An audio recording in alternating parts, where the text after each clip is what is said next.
Muy buenos días a todos, querida familia de la Iglesia Concordia. Bienvenidos y bienvenidas a este culto virtual que, como cada domingo, venimos compartiendo a través de esta plataforma. También bienvenidos a aquellos que nos acompañan desde otras partes del mundo. Hemos tenido noticias de que se conectan a diferente horario desde lugares lejanos y es realmente un privilegio para nosotros poder compartir la palabra de Dios a través de este medio. Con todas las personas que acceden. Muchísimas gracias por estar ahí como cada domingo, y es mi deseo que la gracia y la paz de nuestro Señor Jesucristo sea con cada uno de nosotros, aún en este tiempo tan especial que nos toca vivir a todo el mundo. En el lugar donde te encuentres, que tengas la plena seguridad de que si le has entregado tu vida a Jesús, de que si te consideras hijo o hija de Dios, hay promesas que nos sostienen en este tiempo, hay esperanza, y de que tengas la seguridad de que si Él está en control de las cosas, todo va a salir bien. Hoy tenemos por delante un mensaje muy especial.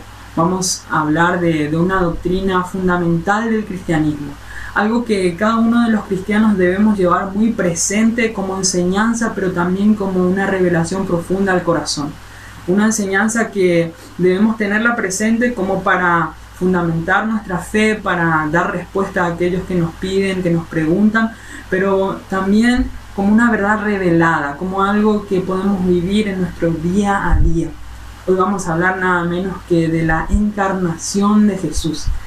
Aquel hecho misterioso, pero a la vez maravilloso, por el cual la divinidad, Dios, se hizo hombre, adoptó forma humana. Y justamente se hizo hombre es el título de la prédica de esta mañana, que lo tomé prestado de un libro que impactó mi vida cuando empecé mis estudios teológicos, de un autor llamado Pablo Hoff. Se hizo hombre es un libro donde él describe la vida de Jesús desde la perspectiva de los evangelios sinópticos.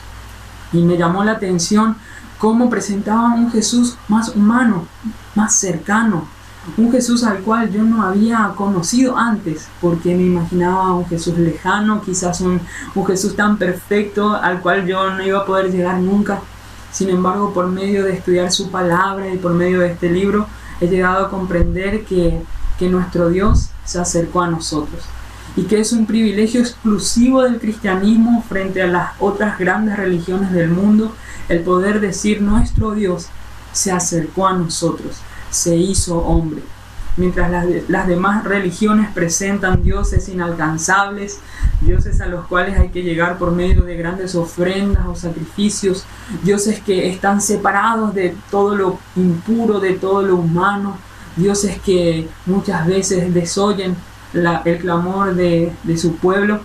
La Biblia nos presenta un Dios que se acercó a nosotros, se hizo vulnerable y se identificó en todas las formas posibles con la humanidad, para que nadie más pueda decir: este Dios no me entiende. Hoy vamos a estudiar cómo Él se identificó con nosotros, se hizo hombre y adoptó forma humana. Si esta verdad podemos asimilarla, si esta enseñanza podemos dimensionarla con el corazón, con el espíritu, vamos a dar muchas gracias a Dios y vamos a darnos cuenta de que Él está presente, de que Él nos entiende, de que Él está cerca nuestro y de que Él tiene esa autoridad de poder saber qué es lo que nos pasa en lo profundo de nuestro ser y interceder por nosotros ante el Padre. Vamos a estudiar esta doctrina de la encarnación tomando 3 puntos principales. En primer lugar, vamos a hablar de la fundamentación bíblica.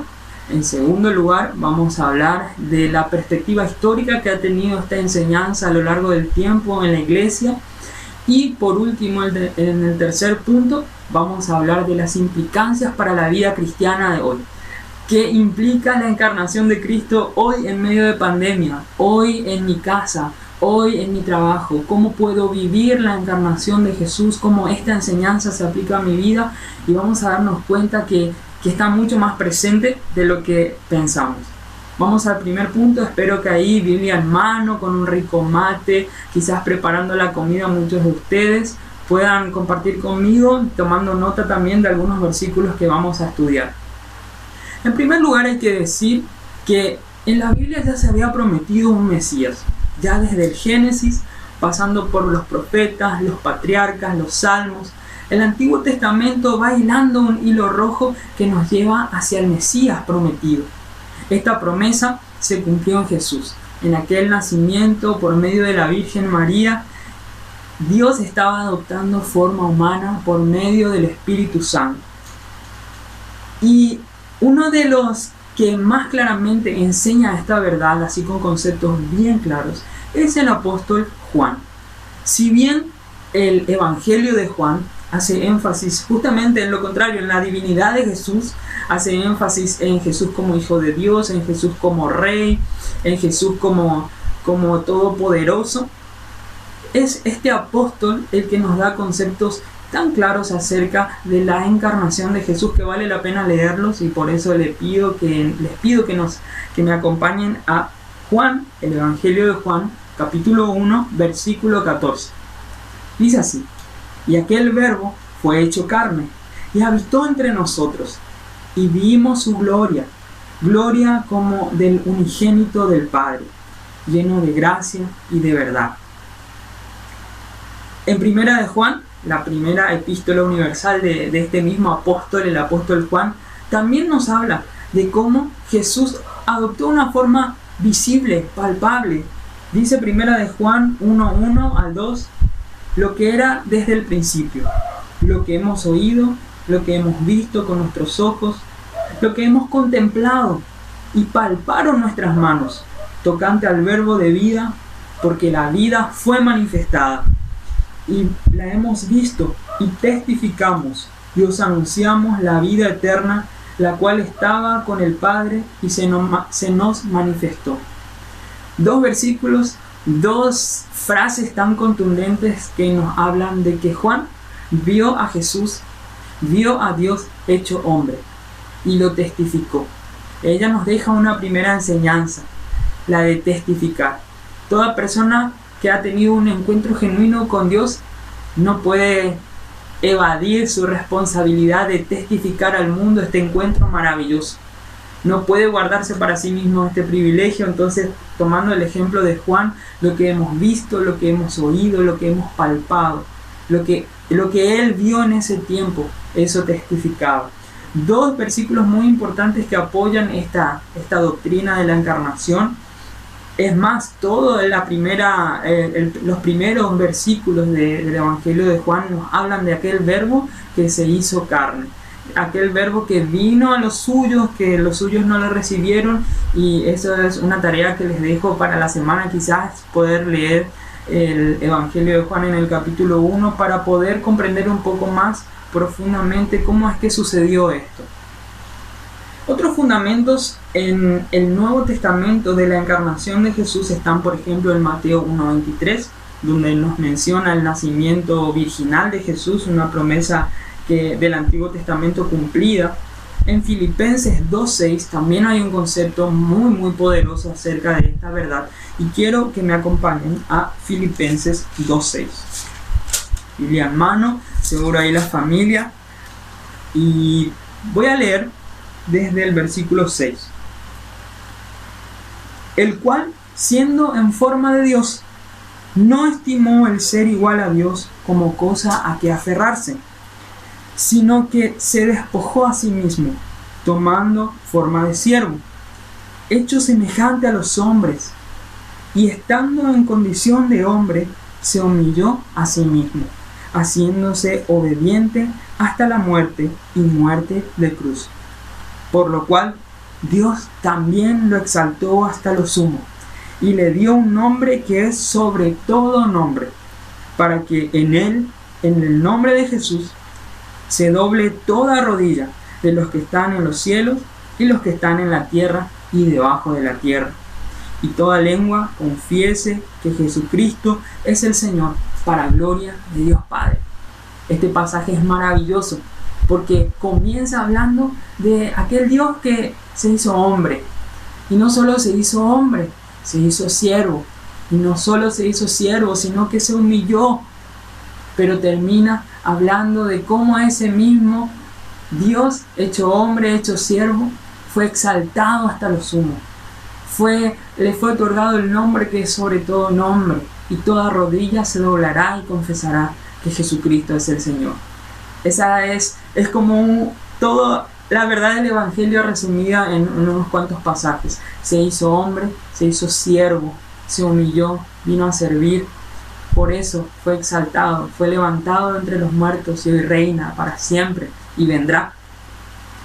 Otros versículos son, por ejemplo, también Colosenses 1:19.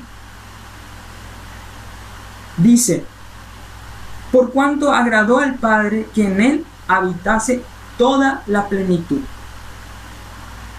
Este versículo es muy importante para considerar lo siguiente. Si bien en Jesús era 100% hombre, Jesús adoptó forma humana, sentía, tenía todos los sentidos desarrollados. También la Biblia nos habla de que en él habitaba toda la plenitud de la deidad. En él estaban esas dos naturalezas conviviendo, 100% hombre, 100% Dios. Y esto no debemos olvidarlo, porque como vamos a ver más adelante, hubo corrientes de pensamiento que pensaban otra cosa muy errada en lo que nos dice la palabra de Dios. Otros versículos son 1 de Timoteo 3:16 y Hebreos 1:1 al 2, si en casa quieren buscarlo en la semana o después de esta conexión. Y hay muchos otros versículos que nos pueden dar una idea de lo que es esta verdad, de cómo defenderla y de cómo creer que ese Dios se acercó hacia nosotros. Y ahora queremos ir al segundo punto, a la perspectiva histórica que ha tenido esta enseñanza.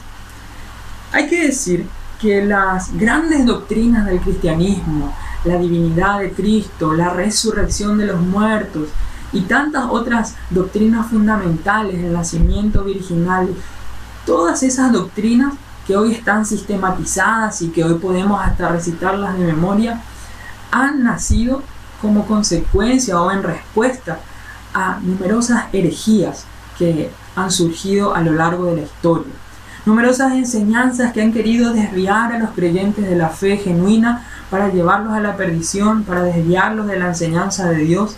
Y por eso la Iglesia ha formulado tanto credos, ha formulado numerosas doctrinas para que los creyentes tengamos herramientas para fundamentar nuestra fe, para poder tener una imagen correcta de Dios.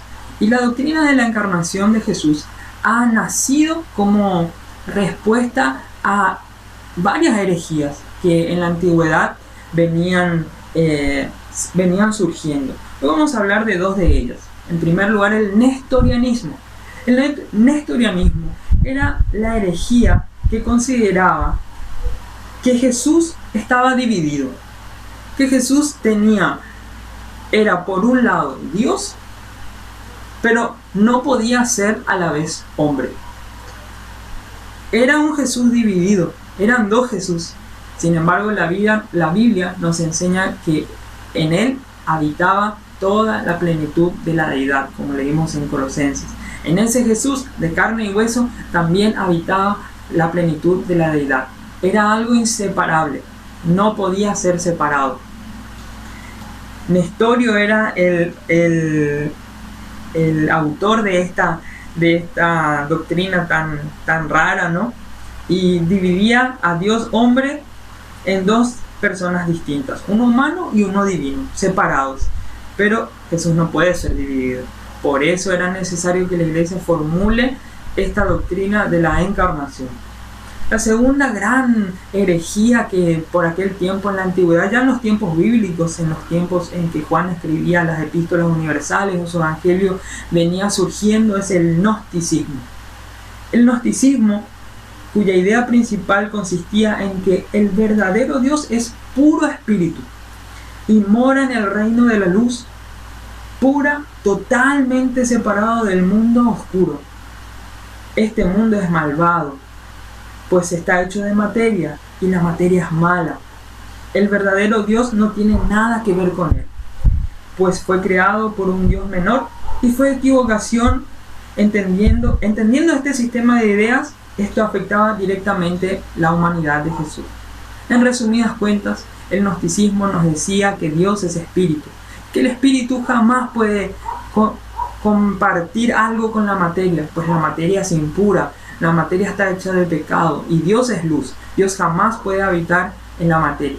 Dios jamás puede materializarse, encarnarse. Dios jamás podría haberse bajado a los lugares más pobres, más sucios del mundo. Sin embargo, la Biblia nos enseña así, que ese Dios que es luz, que es pureza, que ese Dios que es alto y sublime, como nos dice Isaías, decidió por amor a vos y a mí hacerse hombre.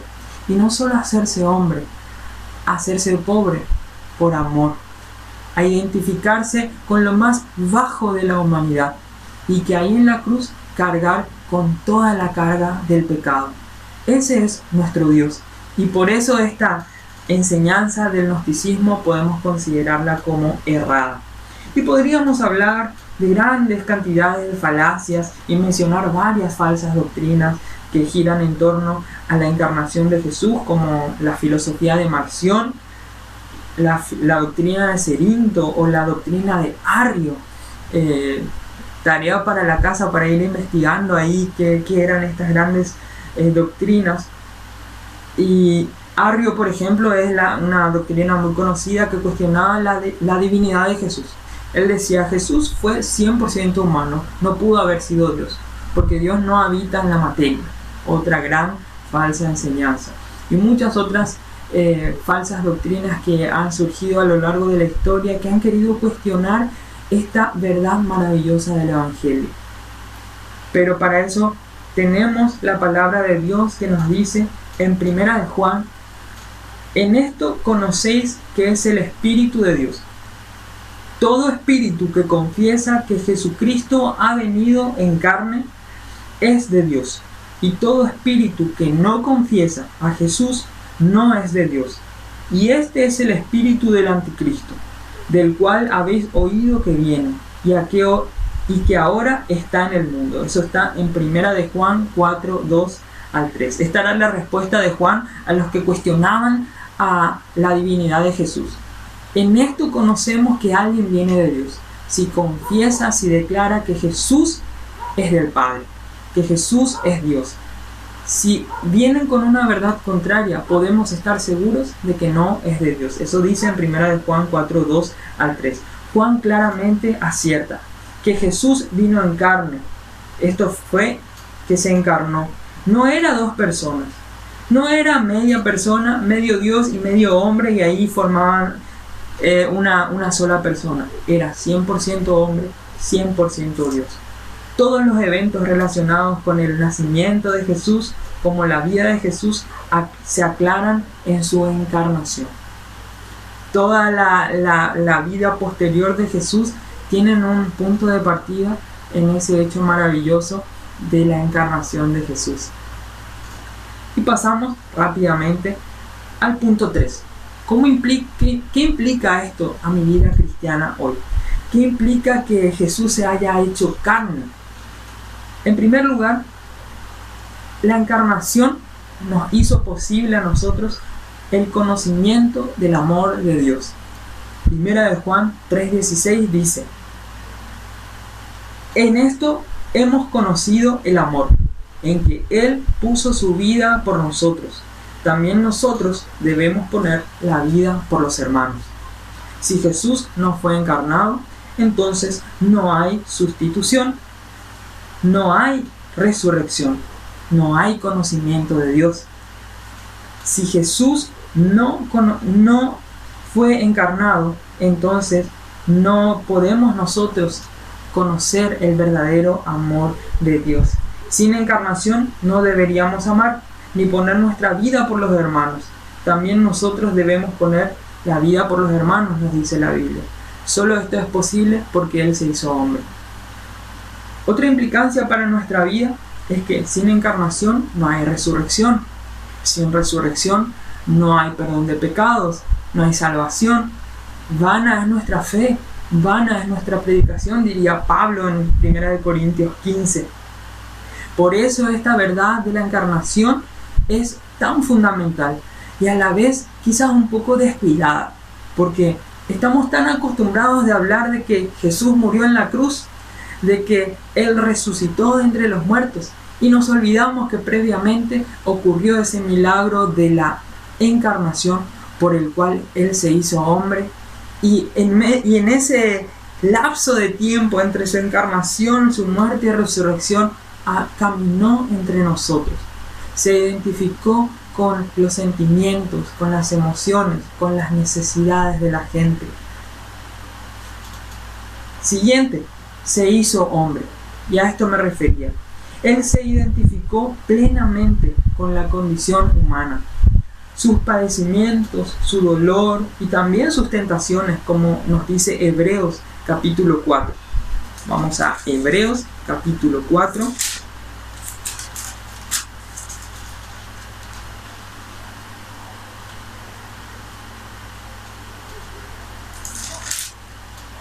Hebreos capítulo 4, versículo 14.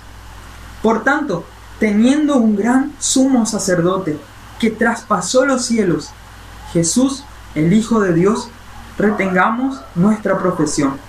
Porque no tenemos un sumo sacerdote que no pueda compadecerse de nuestras debilidades, sino uno que fue tentado en todo, según nuestra semejanza, pero sin pecado. Acerquémonos, pues, confiadamente al trono de gracia, para alcanzar misericordia y hallar gracia para el oportuno socorro. Qué verdad tan poderosa, que Él se hizo hombre, experimentó todo lo que una persona puede experimentar en su vida: sufrimiento, dolor, necesidad, traiciones, soledad. Imagínense que nosotros hace un tiempo estamos en aislamiento, cuarentena, y Él estuvo 40 días en un desierto solo, tentado por Satanás, pasando 1000 necesidades. Sin embargo, Él salió victorioso para enseñarnos que así como Él venció el mundo, nosotros también lo hacemos en Él. La identificación de Cristo con la humanidad es un hecho maravilloso, porque podemos decir: tengo un Dios que me entiende, tengo un Dios que ha pasado lo mismo que yo he pasado, tengo un Dios que me escucha, que estoy seguro que puedo acudir a Él, a ese trono de gracia, cuando caigo, cuando estoy débil, cuando me siento confundido. Está su trono de gracia, y sobre todo está Él que me comprende, que me escucha. Qué verdad tan maravillosa. La identificación de Cristo nos debe llevar a los cristianos a buscar identificarnos y empatizar con los que sufren, con los que caen, con los que no pueden, con los que no tienen. Se identificó con las cuestiones más pequeñas de la condición humana. Nadie nos entiende mejor que Él. Esta identificación es también un ejemplo para todos nosotros de que debemos buscar comprender al otro, ponernos en su lugar, sea cual sea su situación, porque Él lo hizo con la humanidad cuando estaba en su peor momento. La Biblia dice que aun cuando estábamos muertos en delitos y pecados, Él murió por nosotros. En nuestro peor momento, Él nos amó. Cuanto más nosotros deberíamos buscar identificarnos con el hermano, con la hermana, con el vecino, con el que no es hermano quizás, identificarnos, empatizar con la realidad que nos rodea, con lo que pasa en el barrio, con lo que pasa en el país, con lo que pasa en el mundo, porque si a Dios le interesó hasta lo más pequeño, hasta lo más quizás cotidiano de la humanidad, cuánto más a nosotros. Nosotros deberíamos mostrar esa misma actitud que hubo en Cristo Jesús. Para Él, todo lo que pasaba en la vida de las personas era importante, era relevante. Para nosotros nada debe ser superficial. Deberíamos buscar compadecernos, identificarnos con todo lo que nos rodea. Por último, se hizo pobre. No solo tomó forma humana, sino que buscó aquella condición más baja y despreciada, con el propósito de darnos el ejemplo de humildad y de entrega. Y a pesar de ser pobre y vivir entre los pobres, sirvió a los pobres. para enseñarnos que no hace falta tener muchos recursos para ayudar a nuestro prójimo. Se hizo pobre para enseñarnos que cada vez que vemos y hacemos algo por un pobre, lo estamos haciendo por él. Y respondiendo el rey, les dirá: de cierto os digo, que en cuanto lo hicisteis a uno de estos mis hermanos más pequeños, a mí me lo hicisteis. Eso está en Mateo 25:40. Él se hizo pobre. Él se identificó con la clase más despreciada de la humanidad en todos los tiempos, ya sea en esta época como en la otra. Los pobres son los olvidados de este sistema, y Él nos quiere hacer recordar que cada vez que vemos a un pobre, lo vemos a Él, que cada vez que ayudamos a un pobre, que vestimos a un pobre, que damos de comer a un pobre, lo estamos haciendo por Él y nos estamos identificando por Él. Él se hizo pobre, pero eso no fue excusa para servir a los de su misma condición. Esta enseñanza profunda de la encarnación de Cristo, por eso les decía al principio, tiene implicancias en la vida cotidiana. No es solamente una verdad de los libros, no es solamente una doctrina que nació como para refutar esas herejías que hemos estudiado. Es una verdad que si la hacemos carne, que si la llevamos a nuestro día a día, puede llevarnos a grandes experiencias con el Señor y a un crecimiento espiritual que nunca antes habíamos experimentado. Por eso quiero animarnos a todos a pensar en ese Jesús encarnado, a pensar en ese Jesús que se identificó con la humanidad entera, en toda su condición, y a tomar su ejemplo. Que el Señor nos hable en esta semana, que su Espíritu Santo nos siga revelando y nos dé hambre y nos dé ansias de buscar más de Él en este tiempo, que nos dé oportunidades también para poder experimentar y testificar estas verdades profundas del Evangelio. Que el Señor te bendiga, que el Señor te guarde, que el Señor haga resplandecer su rostro sobre ustedes y ponga en ti paz. Muchísimas gracias y muy buenos días a todos.